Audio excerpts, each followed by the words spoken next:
This happens before you become rich. Napoleon Hill warned about this. Before we begin, I ask you to subscribe to the channel right now, activate notifications, and like this video. Here you will find content that not only inspires, but also shows real paths to changing your financial and spiritual life. It's not just about learning about money, but about understanding how to think, act, and vibrate in harmony with prosperity, using proven principles taught by Napoleon Hill, adapted for today's world. If you're tired of superficial information and want to dive into deep strategies, this is your place tonight. Imagine for a moment that wealth doesn't happen suddenly, but is preceded by signs, changes, and even tests that the universe places on your path. Are you ready to recognize them? Think of the story of Joa, a young man who, like many, dreamed of financial freedom. He studied tirelessly, worked harder than everyone around him, yet seemed to always stay one step behind until he began to notice small changes. The right people appeared. Ideas arose in moments of silence. Opportunities disguised themselves as problems. At first, he didn't realize that this was preparation for something greater. Napoleon Hill wrote that before conquering great fortunes, life will test you sometimes to the limit to see if you are truly ready. These tests may come in the form of financial losses, criticism from relatives, a business that almost succeeds and then collapses. Many give up at this moment, believing that failure is the end. But for those who understand the invisible laws of success, this is only the beginning of the true turning point. I want you to think now of all the times you were close to giving up. Perhaps in reality, you were one step away from prosperity. Hill reminds us that most people give up when they are 3 feet from gold. And this is not just a metaphor. This is a reality that repeats itself in careers, relationships, business, and in building wealth. Before you become rich, something happens. This is not magic and not coincidence.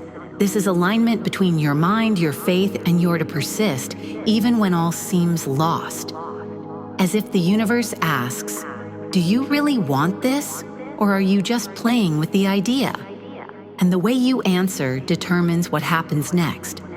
In this scenario, we will explore exactly what signs appear before wealth, how to recognize them, and how to turn every obstacle into fuel for your growth. You will discover that the doors to abundance rarely open wide. Often they appear as cracks that you must expand until they become passages.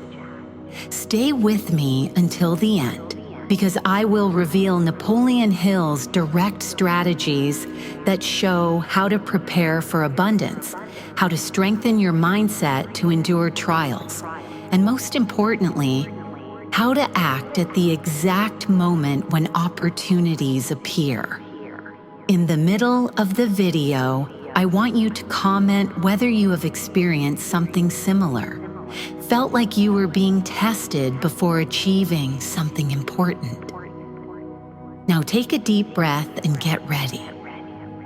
What you are about to hear is not just motivation, it is a map of how to interpret the time before wealth so that when it comes, you are ready not only to receive it, but to keep it and multiply it.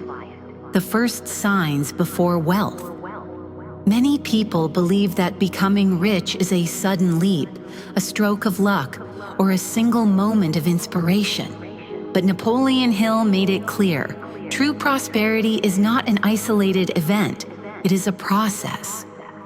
And before money appears, the universe begins reorganizing your life so that you become compatible with wealth. The problem is that for those who are inattentive, this reorganization may seem like chaos, injustice, or even regression. The first sign is what's called clearing the path. Suddenly, people you thought were important start to drift away. It might be a longtime friend who stops answering your messages, a coworker who distances themselves, or even old clients who disappear. This is not bad luck. It's as if the universe removes from you everything that does not serve your new phase. Hill said that the mind cannot prosper while surrounded by negative influences. This social pruning is painful but necessary for new connections to appear. The second sign. The appearance of unexpected obstacles seems contradictory. If you are approaching wealth, why would life become harder? Because each challenge is a test of your faith and persistence. Imagine climbing a mountain. The closer to the summit, the steeper and more exhausting the climb. If you stop, you won't reach the top. At this point, most give up, which is why few reach true abundance. The third sign. Inner restlessness that won't let you be. You begin to feel that your current life is not enough, that something greater awaits you. As if a quiet voice keeps repeating, "You are not meant to stop here." Napoleon Hill called this a burning desire, a desire so intense that it becomes almost a healthy obsession, able to direct all your actions toward the goal. Another common sign is the appearance of small opportunities that at first don't seem grand. It could be an invitation to a meeting, a new social media contact, a course that appears unexpectedly, or even a problem that forces you to learn something new. Many ignore these opportunities because they don't look like golden chances. But those who understand the law of attraction know these are seeds planted by the universe, ready to grow if watered with action and focus. Perhaps the most subtle and most powerful sign is the shift in your perception of value. Before material wealth comes, your mind begins to value knowledge, time, and connections more than money itself. You realize you could lose everything and still rebuild because what's inside you is worth more than any number in a bank account. This is the turning point. When you stop chasing only money and start seeking growth, contribution, and impact, money starts chasing you. If you are experiencing one or more of these signs now, don't be afraid. On the contrary, celebrate. It means you are in the preparation phase. And this is the most important part of the journey. What separates those who reach the top from those who stay on the path is precisely the ability to interpret these signs as progress, not regression. In the next part, we will talk about how to remain firm in this phase, using the power of your mind to turn trials into springboards. And I want you to comment here which of these signs you are experiencing now. Your answer may inspire other people going through the same thing. Turning trials into springboards for wealth. Napoleon Hill stated that the difference between those who succeed and those who fail lies in how they respond to life's tests. It is not obstacles that determine destiny, but the interpretation you give them. And before wealth knocks on your door, these tests will come with force. Some will come to measure your patience, others to challenge your faith, and some to assess your discipline in the face of temptation to give up. The first step in turning trials into momentum is to change your inner dialogue. When something goes wrong, the ordinary mind says, "It wasn't meant to be." The trained mind, guided by Hill's principles, thinks, "This is part of my preparation." This simple shift in narrative creates a filter that keeps you from falling into despair. You stop seeing challenges as walls and start seeing them as steps. Another fundamental element is what Hill called definite purpose. Without a clear goal, any failure becomes a reason to quit. When you know exactly why you want wealth and what you will do with it, the emotional impact of difficulties decreases.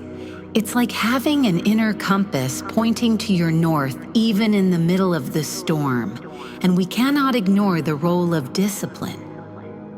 Before becoming rich, you will be tempted to break your own rules. It may come in the form of disguised laziness, attractive distractions, or dangerous shortcuts. Discipline is what ensures that you keep following the plan even when no one is watching.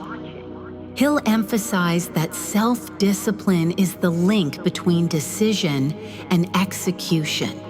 A powerful habit for this phase is to record every progress, no matter how small.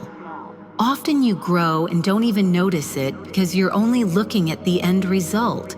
Recording small victories, like a new contact, knowledge gained, a debt paid, helps strengthen your confidence. This is written proof that you are moving forward even if the money hasn't arrived yet. Another vital aspect is to protect your energy. Before wealth, you will be tested by people who will try to convince you that your dreams are impossible. These opinions, if absorbed, can undermine your motivation. That's why Hill spoke so much about the circle of strength, the chosen group of people who believe in you and encourage you even on the hardest days. Finally, it's important to understand that every trial carries the seed of equal or greater benefit. This phrase of Hill's is more than inspiration. It is a practical law. It means that for every loss, there is potential gain. And for every failure, there is a lesson that can shorten your path to success. But only those who seek the seed instead of complaining about the soil will reap it. Now that you understand how to respond to trials, in the next part we will explore how to identify the exact moment when the transition to wealth is about to happen and how to prepare to seize this opportunity without hesitation. The exact moment of financial turning point. Napoleon Hill said that prosperity rarely arrives with fanfare. It approaches quietly, almost invisibly, until one day suddenly everything falls into place. Recognizing this moment is crucial because it usually appears disguised, and if you're not attentive, you may miss it. Before wealth fully manifests, there are transitional signs indicating that you are on the threshold of a turning point. The first sign is the repetition of opportunities. In a short period of time, you begin to notice that ideas, people, or projects appear consistently, all pointing in the same direction, as if the universe is knocking on your door saying, "Now is the time." Hill warned that many people miss these chances because they are too busy trying to prepare perfectly. The truth is that opportunity doesn't wait. It's like a train that stops for a moment and continues its journey without looking back. The second sign is clarity of mind. After months or years of confusion and searching, you wake up one day and know exactly what to do. This clarity doesn't come by accident. It is the fruit of all the inner work and accumulated experience before. As if a puzzle once incomplete finally reveals the whole picture. At this moment, decisions that once seemed risky start to feel natural. The third sign is unusual energy. You feel more ready than normal to work on your goal, even without external motivation. This is not fleeting euphoria. It is a steady force pushing you, making tasks that once felt tiring become enjoyable. Hill called this applied faith when your belief in your success is so strong that every action feels inevitable. Another sign is the increase in synchronicities. Meaningful coincidences that seem too aligned to be mere chance. It might be meeting the right person in an unexpected place, receiving information at the exact moment you need it, or finding that something you desired suddenly becomes available. Hill saw this as a reflection of positive thinking combined with action. When your mind is fully aligned with your goal, it attracts elements that accelerate realization. Finally, perhaps the most telling sign is the change in your relationship with fear. You still feel apprehension, but it stops being a break and becomes an indicator that you are going in the right direction. You understand that uncertainty is simply part of the process, and discomfort an inevitable companion on the journey to something great. When these signs begin to appear together, it means you are at the tipping point, the moment when persistence meets opportunity and the result becomes inevitable. But beware, this moment requires quick and decisive action. Hesitation may cause the cycle to close and require you to start the whole process over. In the next part, we will talk about how to act at this critical point, so as not only to conquer wealth, but also to preserve and multiply it sustainably, aligning purpose and abundance, consolidating wealth, action, alignment, and expansion. Napoleon Hill was categorical in teaching that conquering wealth is only part of the equation. True victory is to consolidate and multiply it with wisdom, purpose, and long-term vision. Many reach the turning point, conquer the peak of success, and due to lack of mental and spiritual preparation, return to the starting point, or worse. That is why understanding what to do right after the turning point is as important as the entire journey so far. The first pillar of consolidation, deliberate action. Now that opportunities have begun to materialize, you must act with surgical focus. No scattering, no new ideas distracting your energy from what has already started working. Hill said, "Wealth hates indecision." This is the moment to double down on what worked. If you found a profitable niche, go deeper. If a connection led you to an opportunity, strengthen that alliance. If a method brings income, scale it. The second pillar, strategic organization.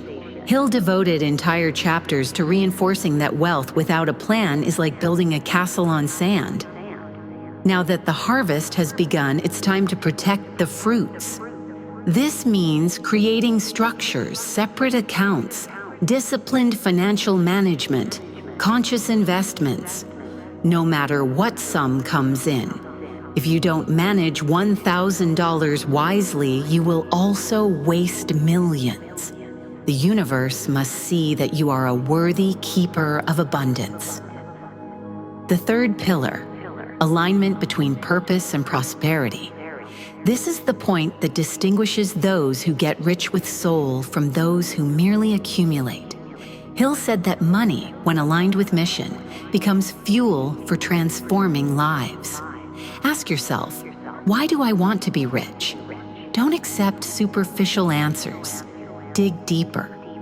Will it be to provide comfort for your family, to fund causes you believe in, to be free from fear of tomorrow? The deeper your motive, the stronger your foundation will be. The fourth pillar, continuous self-improvement. Wealth requires a new identity. The old version of you who struggled daily to survive must evolve to embrace the new level of responsibility, insight, and influence. Keep learning. Keep expanding your consciousness. Don't stop in arrogance thinking you already know everything. Hill made it clear that a mind closed to learning is closed to lasting prosperity. The fifth pillar, what he called emotional transmutation. With wealth will come new pressures, demands, criticism, and often envy. It is at this moment that you must learn to turn negative emotions into fuel. Instead of reacting with anger or fear, turn it all into discipline, compassion, and productive action. Remember, wealth amplifies who you are. If you are master of yourself, it will be a blessing. If you are a slave to emotions, it will be a curse. And finally, the sixth pillar, strategic gratitude. Being thankful for what you've achieved is not just a spiritual gesture. It is a vibrational technology that keeps the flow of abundance moving. Hill explained that the universe responds to appreciation. When you give thanks, you mentally confirm that you are ready for more. This is not empty mysticism. It is neuroscience. It is practical faith. It is alignment with universal laws that operate beyond what the eyes can see. Now that you understand what to do when the turning point happens, in the next and final part, we will reveal Napoleon Hill's great final secret, the one few notice in his work, the spiritual essence behind true wealth, a teaching that changes lives, not just bank accounts, the spiritual secret that precedes all true wealth. Napoleon Hill is known for his focus on success, goals, persistence, and wealth. But those who carefully read his works understand that there is something deeper, not between the lines, but that few can see. All true wealth is born of spiritual connection with a higher purpose. This is the final and perhaps the most powerful key of all. He said that money is an effect, not a cause. What creates wealth is what you think, feel, vibrate, and give to the world authentically. It is your mental clarity combined with a mission beyond ego. The richest people he studied, Carnegie, Ford, Edison, Rockefeller, did not start by chasing money. They started by following a vision. Money was the consequence. That's why, before you get rich, the universe will require you to define why you want to be wealthy. When that answer comes from the soul, not vanity, something magical begins to happen. You begin to live guided by a sense of mission. Paths open, the right people appear, ideas connect. It's not just about attracting wealth, but about becoming the very source of it. He called this the infinite mind, a higher presence that communicates with you through intuition, faith, and burning desire. When you trust it, plans come, decisions get faster, fear decreases because you no longer act alone. You are in union with something much greater. That's why he insisted so much on visualization, on prayer with conviction, on maintaining the dominant thought of what you desire, not what you fear. Your mind, he said, is a transmitting and receiving station, and the more you radiate faith, the more you receive ideas, inspiration, and paths. But there are conditions. The silent demand of the universe. Purity of intention. It's useless to seek wealth just to prove something to someone. Out of competitiveness or out of desperation, that vibration closes doors. Money may even come, but it won't stay. It slips away like water through fingers. Only when your intention aligns with love, contribution, freedom, and truth does abundance flow consistently. And it is at this point that you realize that becoming rich is not the end of the path. It is the beginning of a new mission. To use your wealth to expand the good you can do in the world, helping your family, creating something that transforms lives, or simply living easily without fear of the future. Napoleon Hill left clues throughout his work, but one phrase sums it all up. Whatever the mind of man can conceive and believe, it can achieve. But the secret lies in the second part, the equation, to believe. And believing is not repeating phrases, it is feeling it in the body, vibrating in the heart, acting as if it is already reality. Before you become rich,